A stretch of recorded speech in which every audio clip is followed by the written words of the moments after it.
अस्सलाम वालेकुम, मैं हूं मलिक अब्दुर्रहमान और मैं अपने यूट्यूब के चैनल पे तमाम नाज़रीन को खुश आमदीद कहता हूं। आज ऐसे लोगों की मैं हकीकत आपके सामने बयान करने वाला हूं जो पाकिस्तान की वर्दी अपने जिस्म पर सजाकर, जो पाकिस्तान का झंडा जो है उसको अपने दिल के साथ लगाकर जो है वो हमारे इमोशंस अपने साथ जोड़ते हैं, लेकिन हकीकत में वो पाकिस्तान के लिए लड़ नहीं रहे होते। हकीकत में जो है वो पैसों के लिए लड़ रहे होते हैं। हकीकत में उन्होंने पाकिस्तान को बेच दिया होता है और आपको दुनिया में कहीं भी इतना बिकाऊ माल नहीं मिलेगा जितने पाकिस्तान के खिलाड़ी आपको मिलेंगे। आपको इतने घटिया, इतने जलील, इतने जो है वो पैसे के पीछे पागल लोग जो है वो नहीं मिलेंगे जितने पाकिस्तान क्रिकेट टीम के खिलाड़ी आपको मिलेंगे। जो वर्ल्ड कप में इब्रानार जो है वो पाकिस्तान की परफॉर्मेंस थी, तो इस चीज के पीछे भी जो है पाकिस्तान को बेचना था। इसके पीछे बाबर आजम का पाकिस्तान को बेचना था, इसके पीछे मोहम्मद रिजवान का पाकिस्तान को बेचना था, इसके पीछे शहीन शाह अफरीदी का पाकिस्तान को बेचना था, इसके पीछे पाकिस्तान के 11 जो खिलाड़ी हैं उनका पाकिस्तान की टीम को बेचना था, क्योंकि इनके साथ इतने इतने बड़े जो है वो मुआहिदे किए गए थे, इनके साथ ऐसे ऐसे वादे किए गए थे कि जिन लोगों के पीछे हम पागल, हम सारा दिन इनको देखते हैं, हमारे इमोशंस इनके साथ जुड़े होते हैं। और कई लोग तो इतने क्रिकेट के डाई हार्ड फैन होते हैं कि पाकिस्तान जब हारता है तो वो अल्लाह माफ करे, कई तो जो है वो एक्सपायर हो जाते हैं, कई अपना जो है वो हद से ज्यादा नुकसान कर लेते हैं। और बीपी तो हर बंदे का जो है वो, जिसको पाकिस्तान के क्रिकेट से प्यार है, वो पाकिस्तान जब भी बुरी परफॉर्मेंस दिखाता है या पाकिस्तान हारता है तो पाकिस्तान के जो शायकीन है उनका बीपी तो लाजमी जो है वो हाई होता है और खिलाड़ी जो है वो इंजॉय कर रहे होते हैं, लेकिन शायकीन जो है वो यहाँ पे बीपी के मरीज बन गए होते हैं। सब चीजों को जो हेड कर रहे हैं वो है आपके माशाल्लाह कप्तान बाबर आजम। आपको पता होगा कि पाकिस्तान वर्ल्ड कप से पहले पाकिस्तान की टीम में मुख्तलिफ खिलाड़ियों को शामिल करने के लिए जो है वो बातचीत की जा रही थी, लेकिन बाबर आजम ने, इंजमाम उल हक ने जो है वो किसी खिलाड़ी को इंक्लूड नहीं होने दिया और सिर्फ उन खिलाड़ियों को इंक्लूड किया जिसको बाबर आजम और इंजमाम उल हक खुद चाहते थे कि वो टीम में शामिल हो। मोहम्मद हफीज इस चीज पर नाराज हुए, Pakistan management committee, cricket board की मैनेजमेंट कमेटी के चेयरमैन ज़का अशरफ इस चीज पर नाराज हुए, मिसबाह उल हक जो है वो इस चीज पर नाराज हुए, आकिब जावेद इस चीज पर नाराज हुए, जो है वो शाहिद खान अफरीदी इस चीज पर नाराज हुए। और पाकिस्तान का कोई ऐसा क्रिकेटर नहीं है जो पाकिस्तान की सिलेक्शन पर जो है वो सवालात नहीं था उठा रहा। इस वजह से किसी को, खिलाड़ियों को जो है वो कोई उनका ट्रेनिंग कैंप नहीं लगाया गया, कोई जो है वो उनका तरबियती कैंप नहीं लगाया गया, कोई जो है वो उनको जो है वो वर्ल्ड कप से पहले प्रैक्टिस करने का मौका नहीं मिला और हर खिलाड़ी जो है वो अपनी मन मर्जी से पूरी दुनिया में जाकर खेल रहे थे, एडवर्टीजमेंट्स में हिस्सा ले रहे थे, मुख्तलिफ जो है वो कमर्शियल्स में जो है वो हिस्सा ले रहे थे और किसी ने इतने बड़े इवेंट से पहले जो है वो वर्ल्ड कप की तैयारी करना जो है वो मुनासिब नहीं समझा। तो मैं बात को जो है वो मुख्तसर करते हुए मैं आपको बताता हूं कि कैसे जो है ये बाबर आजम, कैसे मोहम्मद रिजवान, कैसे शहीन शाह अफरीदी, कैसे इंजमाम उल हक ने जो है वो पाकिस्तान की पूरी टीम को जो है वो खरीदा हुआ है और कैसे ये हमारे इमोशंस के साथ खेल रहे हैं, कैसे जो है वो करोड़ों में खेल रहे हैं। और ये जो कॉन्ट्रैक्ट साइन नहीं ना हुए, ये भी एक इसकी बड़ी लंबी दास्तान है। एक जो है वो फर्म बनाई गई खिलाड़ियों के नाम पर, खिलाड़ियों के लिए जो है वो एक फर्म बनाई गई जो है वो स्पोर्ट्समैन के लिए, मैनेजमेंट के लिए, स्पोर्ट्स मैनेजमेंट के लिए। ये एक याजो इंटरनेशनल लिमिटेड जो है वो कंपनी कंपनी बनाई गई और जिसके जो है जिसका जो है वो मेरे पास एड्रेस भी है 93 Nicholson groove cluster C01 1SP। ये इसका जो है वो रिकॉर्ड है। ये इंग्लैंड में जो है वो फॉर्म बनाई गई, जिसके मेन जो डायरेक्टर्स हैं, जिसके जो मेन कर्ता धरते हैं वो है आपके चीफ सिलेक्टर, वो है आपके wicket keeper batsman Mohammad Rizwan और वो है तलहा रहमानी और मिसबा इंजमाम उल हक के जो ब्रदर हैं इंतसार उल हक, वो इस कंपनी के जो है वो सेक्रेटरी के तौर पर काम कर रहे हैं। शहीन शाह अफरीदी जो है वो इस कंपनी के बेनिफिशियरी हैं, शादाब खान जो है वो बेनिफिशियरी हैं। इमाद वसीम से मैं आपको यह भी बता दूं कि इमाद वसीम से इस कंपनी ने राब्ता किया और वो राब्ता किस लिए किया और इमाद वसीम आपको टीम से बाहर क्यों नजर आ रहा है, उसकी बड़ी वजह भी जो है वो मैं आपको बताऊंगा। Basically Yajo international limited company बनाई गई थी स्पोर्ट्स मैनेजमेंट करने के लिए और इनका बेसिक मकसद ये था कि हम जितने भी खिलाड़ी हैं पाकिस्तान की टीम में आने के लिए, हम हर बंदे से जो है वो कॉन्ट्रैक्ट करेंगे और जो हमारे से कॉन्ट्रैक्ट करेगा उसको पाकिस्तान की टीम की तरफ से खेलने का मौका मिलेगा, उसको वर्ल्ड कप खेलने का मौका मिलेगा, उसको मुख्तलिफ कॉन्ट्रैक्ट्स मिलेंगे, उनको जो है वो मुख्तलिफ आपने लीग्स के साथ कॉन्ट्रैक्ट करने हैं तो वो हम निगोशिएट करेंगे, आपने मुख्तलिफ एडवर्टीजमेंट्स करनी है तो उनसे जो है वो हम आपकी निगोशिएशंस करेंगे, आपने कहीं होर्डिंग्स आपकी लगनी है, आपकी कहीं एडवर्टीजमेंट होनी है, आपने कहीं जाके खेलना है, कहीं आपने किसी इवेंट में पार्टिसिपेट करना है, तो ये कंपनी जो है वो आपके सारे मामलात को देखेगी, आपके सारे कॉन्ट्रैक्ट्स को देखेगी, आपकी सारी एडवर्टीजमेंट्स को देखेगी और आपको जो है वो पूरी दुनिया में जो है वो पैसा कमाने के लिए आपको एक जरिया मुआश जो है वो मुहैया करेगी। और आपने करना यह है कि आपने अपनी इनकम में से 25-30% जो इनकम है वो जो है वो इस कंपनी को देनी है। और उसके सबसे बड़े जो इस चीज को सुपर हेड कर रहे हैं वो है बाबर आजम। ये बेसिकली फर्म जो है वो, क्योंकि बाबर आजम इसको हेड कर रहे हैं, तो बाबर आजम जो है वो जो इस कंपनी के साथ कॉन्ट्रैक्ट करेगा तो बाबर आजम ने उनको गारंटी की थी कि आपको पाकिस्तान की टीम की तरफ से खेलने को मिलेगा, आपको पाकिस्तान की टीम में जो है वो शामिल किया जाएगा। आप अगर ये काम नहीं करते तो आपको पाकिस्तान की टीम की तरफ से खेलने को नहीं मिलेगा। और यही वजह है कि इमाद वसीम से भी राब्ता किया गया, लेकिन इमाद वसीम ने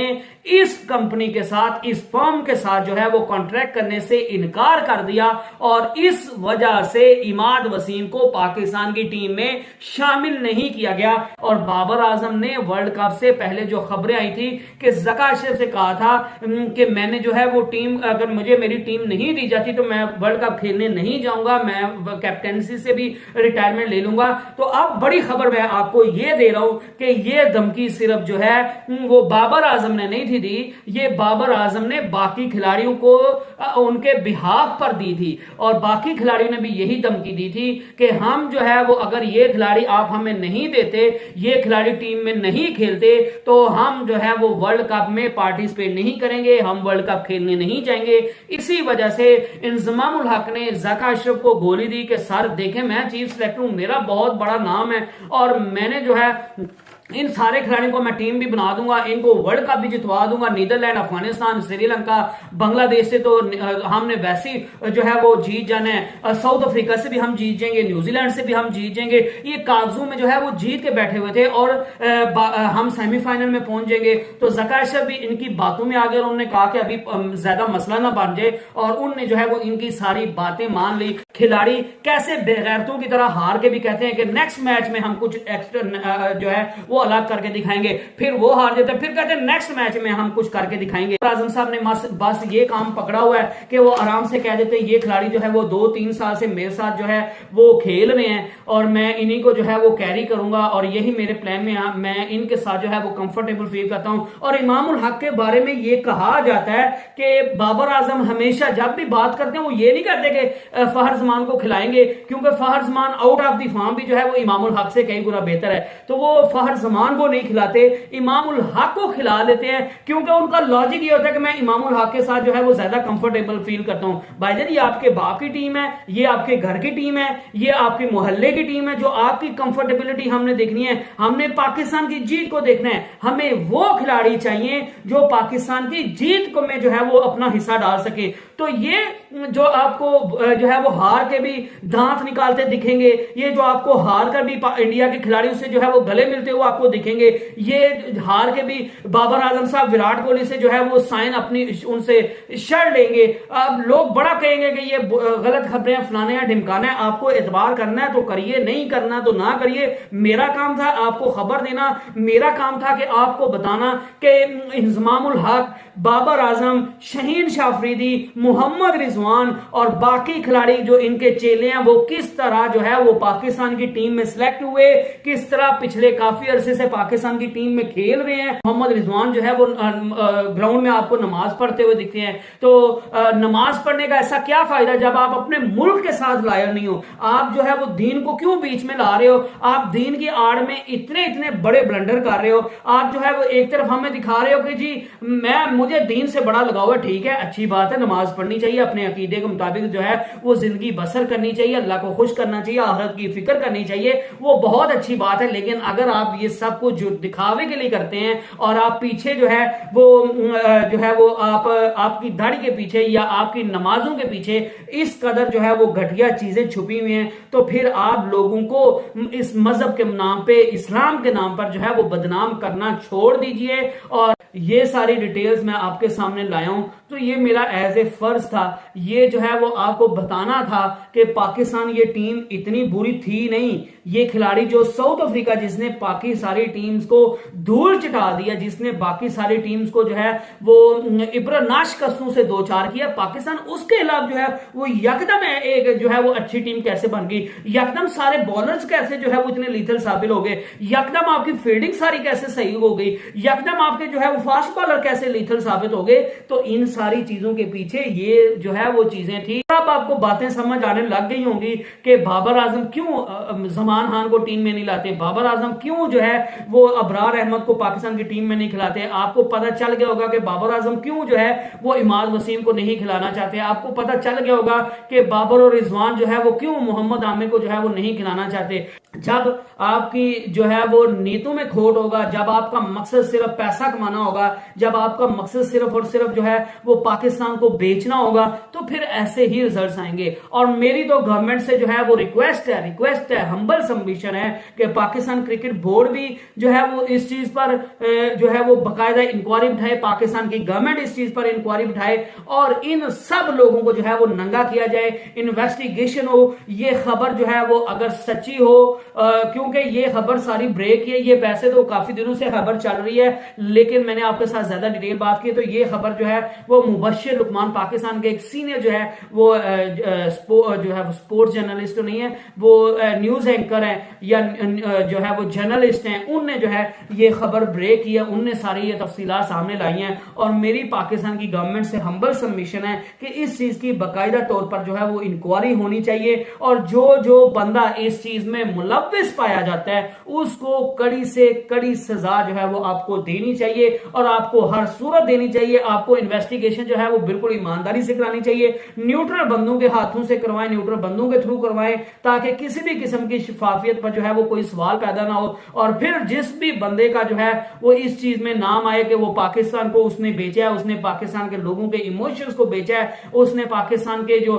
ग्रीन यूनिफॉर्म है उसको बेचा है, उनने पाकिस्तान के झंडे को बेचा है, उनने पाकिस्तान के नाम को बेचा है, जो बंदा उसमें खिलाड़ी मुलव्विस हो उसको ताहियात जो है वो बैन करना चाहिए, चाहे वो जितना भी बड़ा खिलाड़ी हो उस चीज में स्पेयर नहीं करना चाहिए। और वैसे भी हमारी कौम का ये हाल हो गया कि लातों के भूत जो है वो बातों से नहीं मानते और इनने सीधा ही जो है वो लातों से होना है, इनने बातों से जो है वो सीधा नहीं होना। और इनको कोई डंडा देने वाला होगा तो ये सीधे होंगे, अदरवाइज हमारी सारी कौम का, और ये तो क्रिकेट की बात है, हमारे सारे मुल्क का यही हाल है, हर डिपार्टमेंट का यही हाल है। पाकिस्तान में आप किसी भी डिपार्टमेंट को देख लें तो करप्शन की, जो अपने रिश्तेदारों को नवाजने की और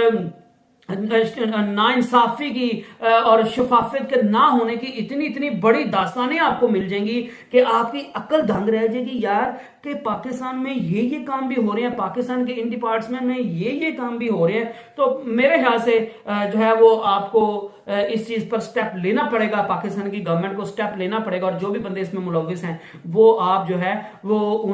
उनको इसमें से उठा के बाहर फेंकना चाहिए और टीम को नए और जो लोग पाकिस्तान टीम के साथ सिंसियर है उनको जो है वो आगे लाना चाहिए। I hope you enjoyed the video. Next video तक stay blessed and stay tuned. अल्लाह हाफिज।